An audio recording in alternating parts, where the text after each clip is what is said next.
Joining me now from a polling station in Arlington, Virginia is VOA's Haydé Adams. Hello, Haydé. There are several hotly contested races in Virginia. What is the turnout like in Arlington?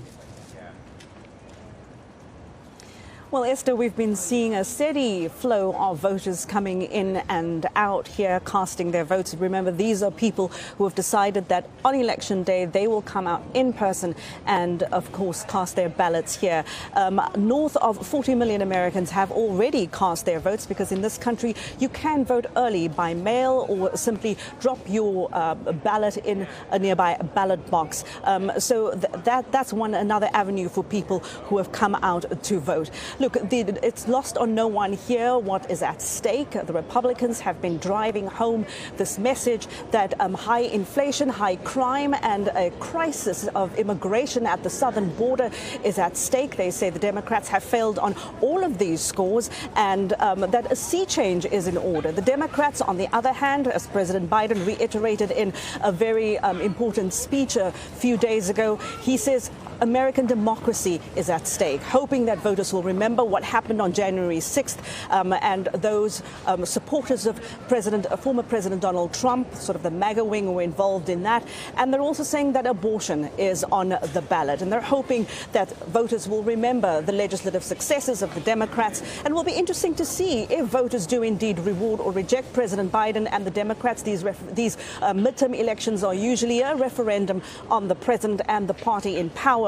But many on the Republican side also see these 2022 midterm elections as a sort of starting gun for the 2024 presidential election. You know, Haydé, we know that the Democrats right now have a slim majority at the Congress. Now, if Republicans take control of the Congress, what would be the implications internationally and domestically? Indeed, Esther, look, Republicans only need to win control of one of the chambers of Congress, not to mention two, to really cause problems for President Biden.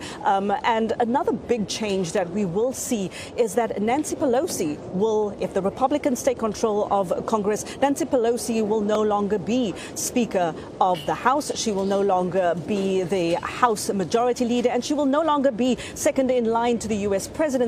Those roles will fall onto Kevin McCarthy from the Republican side. And he has said that on day one, he will make immigration a priority. That's the issue, one of the many issues that will be in the Republicans' crosshairs. And of course, as we said, the Republicans are bent on really making things difficult for President Biden. They say there's the issues they've wanted to tackle for a long time, but they can also open investigations into President Biden, into his family. They can open investigations into senior members of the White House. And there is also talk that Republicans might want to impeach President Biden. So there are very interesting times ahead. It will be interesting to see if Democrats have made their case to voters, if they can keep control, because there's a lot more at stake than just U.S. domestic policy. It will also affect President Biden's ability to make good on commitments that he's made to other countries outside of the United States, especially in Africa as well. And if Republicans are controlling where and when America spends its money, it'll be interesting to see if the president can indeed put his money where his mouth is. Haydé, excellent reporting. VOA's Haydé Adams reporting live from Arlington, Virginia.